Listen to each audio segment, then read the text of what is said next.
Siky, záhradné domčeky v harmonii s prírodou a dnešná téma bude, prečo pri našich záhradných stavbách používame zásadne severské drevo.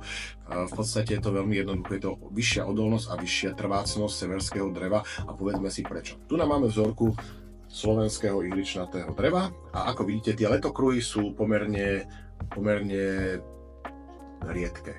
Je to tým, že žijeme v miernejšom pásme a že v podstate tá drevina rastie pomerne rýchlo. Kdežto, keď sa dostaneme ku severskému stromu, tu konkrétne máme dosku z našej chatky, je to severský smrek, máte možnosť tu vidieť, že tie letokruhy sú zásadne hustejšie. To preto, že je tam chladnejšia klíma a ten strom rastie podstatne pomalšie.